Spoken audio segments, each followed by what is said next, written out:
हमसे जो आखिरी प्रोसेस होते हैं अपनी फसल के, वहाँ पे बड़ी सारी मिस्टेक होती हैं। या सिंपल ज़ुबान में यूँ कह लें, किसी भी फसल का जो आखिर है वो हमसे संभाला ही नहीं जाता, क्योंकि हमें उन स्टेजेस के हवाले से कोई इल्म नहीं होता, दवाइयों के इस्तेमाल के हवाले से कोई इल्म नहीं होता, पानी की मैनेजमेंट के हवाले से कोई इल्म नहीं होता।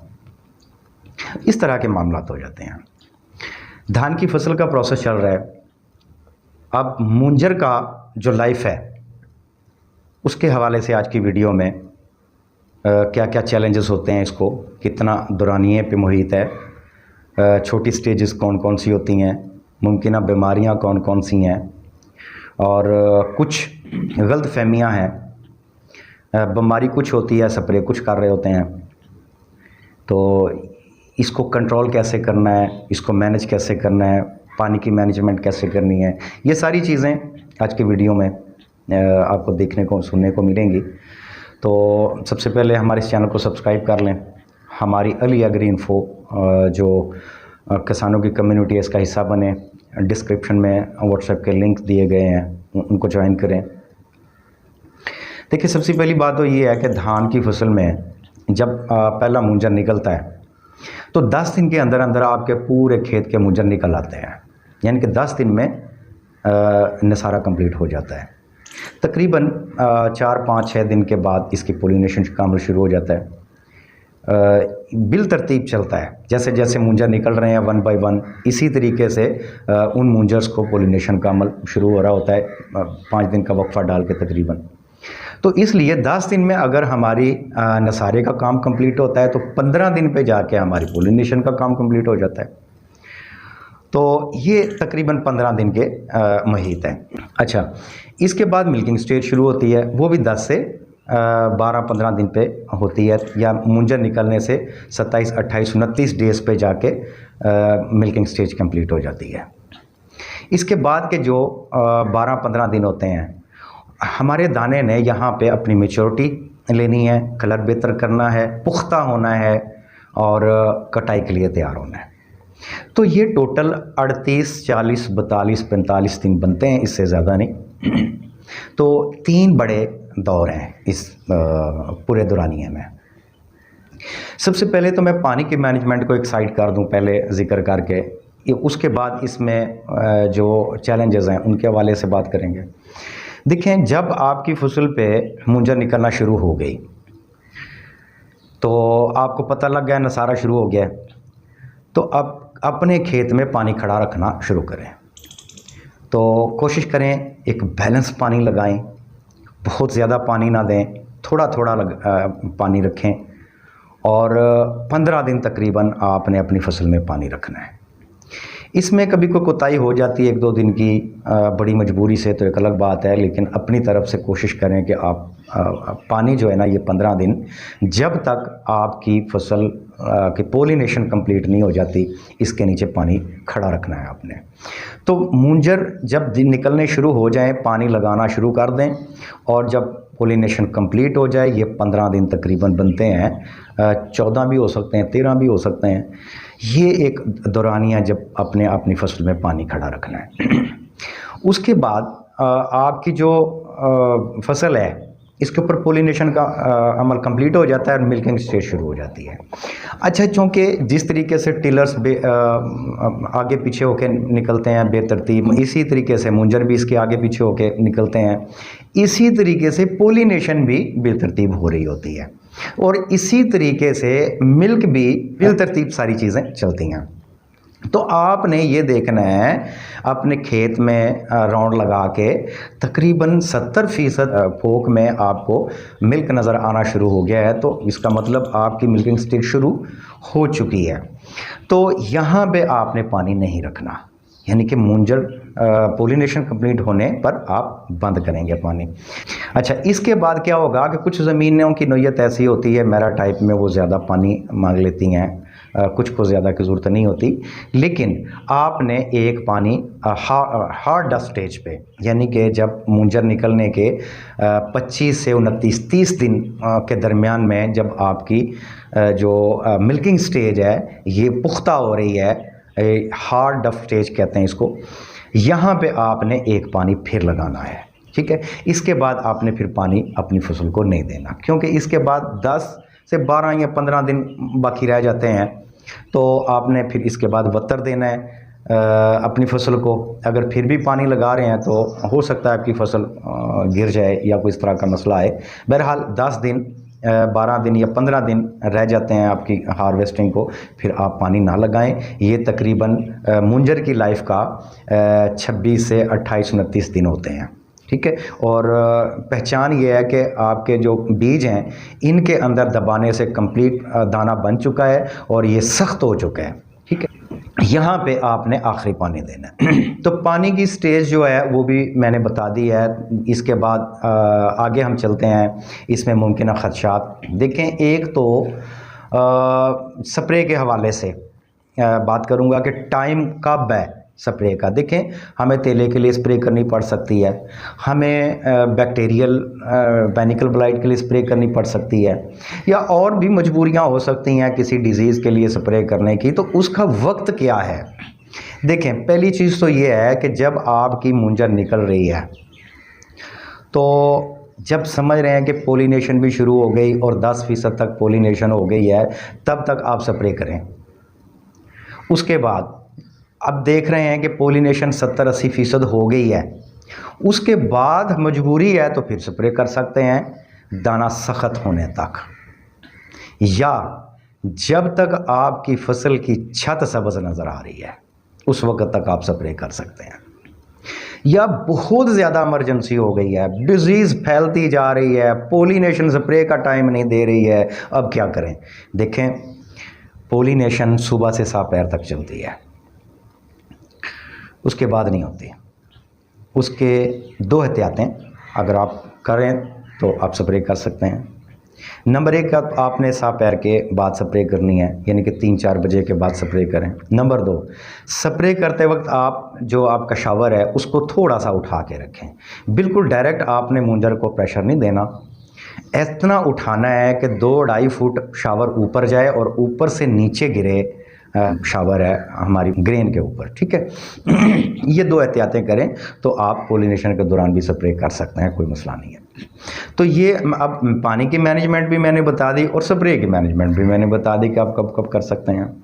अब आते हैं मुमकिन इश्यूज़ की तरफ। इसमें मुंजर का सफ़ेद निकलना, कुछ डिज़ीज़ हैं जैसा नेक रॉट है, नोड ब्लाइट है, और मुड का गलना और तेले का अमला। यहाँ पे सबसे पहले मैं मुंजर के सफ़ेद होने पे डिस्कस करूँगा। देखें, अगर तो मुंजर निकली सफ़ेद रहा है तो इसका मतलब 65, 70, 75 डेज़ पे का जो दौरानिया है वहाँ पे मिसमैनेजमेंट हुई। जबकि मैंने पिछले वीडियो में भी ये बात कही है कि यहाँ पे आप कोताही ना करें, बोरर की जो दानेदार जहर है वो लाजमी डालें। इसका खमियाजा भुगतना पड़ेगा आगे जाके, और वो यही है कि जिसके मुंजर सफ़ेद नहीं कर रहे हैं, तो इसका कोई हल नहीं है। लेकिन कुछ नई सूरत हाल देखने को मिल रही है कि मुंजर हरे होते हैं, बाद में उसकी पोक सफ़ेद हो जाती है, उसके जो स्टिक होते हैं वो सब्ज़ रहते हैं, मतलब वो भी आहिस्ता आहिस्ता सूख रहे होते हैं। तो पता ये चलता है कि मुंजर मुसलसल सूख रहा है। उसको निकाल के देखें, उसमें बारीक सुंडी निकलती है, इसका मतलब कि ये अटैक नया हुआ बोरर का। जो बिल्कुल सफ़ेद निकला था उसमें कुछ भी नहीं है, अब वो पुराना था। तो अगर इस तरह का मसला दिख रहा है तो आप उसकी मैनेजमेंट करें। दूसरा मसला क्या आ रहा है, अभी मैं फील्ड में चक्कर लगा के आया हूँ तो मैंने देखा है, मैं आपको मुशाहदा करवा देता हूँ इसका। देखें, ये एक मुंजर है हमारे पास, ये देखें, इसके स्पोक सफ़ेद हैं, इसका जो स्टिक है वो सब्ज़ है। इसका मतलब ये है कि ये आहिस्ता आहिस्ता खुश्क हो रहा है। मैंने इसको बाहर खींचा, मुझे डाउट था कि इसके अंदर सुंडी होगी और ये बोरर का नया हमला है, लेकिन वो ऐसा नहीं हुआ, इसके अंदर कोई सुंडी नहीं है। नीचे देखने पे पता चला इसका जो नोड है वो गला हुआ है या वो गल रहा है, ठीक है। इस पे सफ़ेदी सी नज़र आ रही है, ये फंगस है, और बाज़ सफ़ेदी को हटाते हैं तो नीचे ब्राउन है, ये गलना शुरू हुआ है। ये नोड ब्लास्ट है और ये तकरीबन हर नोड्स के ऊपर होते हैं। ये 4 नोड होते हैं तो चारों के ऊपर इस तरह का मसला देखने को मिलता है। यहाँ से खुराक की तरसील डिस्कनेक्ट हो गई, ऊपर खुराक जाना बंद हो गई। अब ये खुश्क होना शुरू हो गए। इसको मुकम्मल खुश्क होने में 3 से 4 दिन या 5 दिन लगेंगे।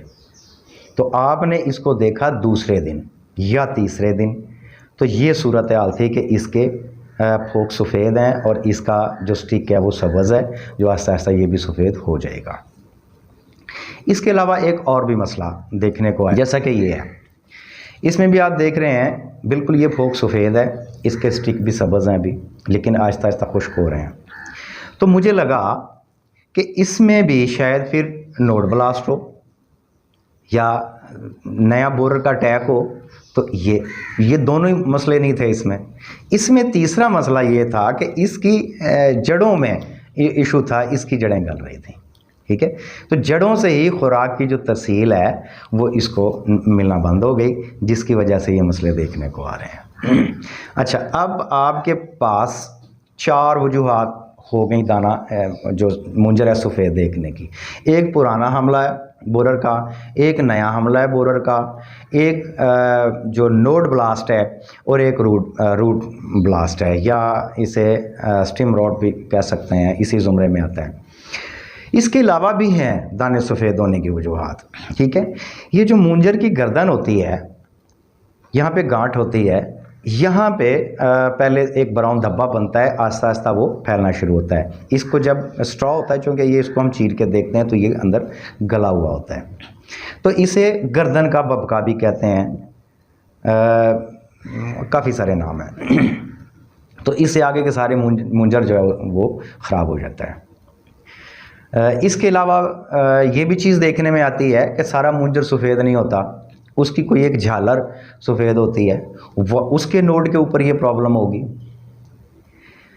इसके अलावा भी और भी मसले हैं, वो पेस्ट मैनेजमेंट में आ जाते हैं। ये जिस तरह के टोका है और राइस बग है, इस टाइप के जो पेस्ट हैं वो मिल्किंग स्टेज पे इसका दूध सक करते हैं, मिल्क को सक करते हैं और दाने को जो फोक है इसको ब्लास्ट कर देते हैं, मसल देते हैं। इस तरह का मतलब देखने को मिलता है। और ये आखिरी नोक के मुंजर की नोक के ऊपर भी मुमकिन है, ये जगह जगह पे दाने इस तरह के हो जाते हैं, ऐसा भी मुमकिन है, और नीचे वाली साइड पे भी मुमकिन है। ठीक है, लेकिन ज़्यादा ये ऊपर की नोक पे देखने को मिलता है, क्योंकि पहले पोलिनेशन नोक की तरफ से शुरू होती है, तो ये अगेता अटैक इसका हो जाता है, तो जहाँ पे उसे मिल्क मिलेगा वहीं पर अटैक करेगा, सारी बात है। तो इस तरह के मसले देखते हैं। इनकी सबकी मैनेजमेंट होनी चाहिए, लेकिन इनकी पहचान मैंने आपको बता दी। इसकी मैनेजमेंट में क्या करें, देखें, अच्छी चीज़ है आप इसके लिए जो फंजीसाइड मसले हैं, आपको कोई भी फंगल प्रोडक्ट ले लें, जैसा अज़ॉक्सिस्ट्रोबिन डाइफिनोकोनाज़ोल है, लेकिन इनके साथ में अज़ाफ़ी मिक्स कर सकते हैं, जैसे थायोफिनेट मिथाइल, ये अच्छा इफेक्ट देता है इसके साथ में। ऑर्गेनिक अकेला भी काफ़ी है। इसके अलावा एक और मसला है, हमारी मुंजर के दाने ब्राउन हो रहे हैं, ये वायरल डिजीज़ होती है। इसके लिए आप कोसाइड FMC का, इसके अच्छे खासे रिज़ल्ट हैं। स्ट्रेप्टोमाइसिन कर सकते हैं या सिन फैमिली का कोई भी जहर कर लें, लेकिन मैं यूँ कहूँगा कि आप कंप्रोमाइज़ ना करें, कोसाइड करें, या सन क्रॉप का कोसाइड C, इसमें ऑक्सीजन कॉपर है और कोसाइड में कॉपर हाइड्रोक्साइड है, या सन ग्रो तोहफ़स का LX, इसमें ऑक्सीजन कॉपर है। ये नए वर्जन है कॉपर के, फास्ट हैं, अच्छे रिज़ल्ट हैं। ये जब आप स्प्रे करते हैं तो इस तरह के इशू देखने को नहीं मिलते हैं। तो इसकी मैनेजमेंट भी मैंने पहले बता दी है कि आप एक कॉपर बेस्ड ले लें, एक फंजीसाइड ले लें, दोनों को मिला के 2 एकड़ के ऊपर स्प्रे करें। इससे आपका ख़र्चा भी बैलेंस होगा और आपकी दोनों तरह की डिजीज़ भी कवर होंगी। ये इस पे मैं एक वीडियो भी पहले दे चुका हूँ। अब आते हैं मुड के तेले की तरफ। देखिए, मुड के तेले की जो मैनेजमेंट है, इसको ईजी ना लें। सबसे ज़्यादा नुकसान हमारी पैदावार की कमी में जो है वो मुड के तेले का है इस स्टेज पे। बाकी सब छोटी छोटी डिजीज़ हैं, ये ऐसा नहीं कि 1/3 आपकी फसल पैदावार को मुतासर करेगा, 2 हिस्से 3 हिस्से, ऐसा कुछ नहीं होता। ये थोड़े थोड़े नुकसान ज़रूर करते हैं, लेकिन चलें, हमारा काम है इनको बेहतर करना, इनके लिए उपाय करना। लेकिन जो मुड़ का तेला है ये तबाहियाँ उतार देता है।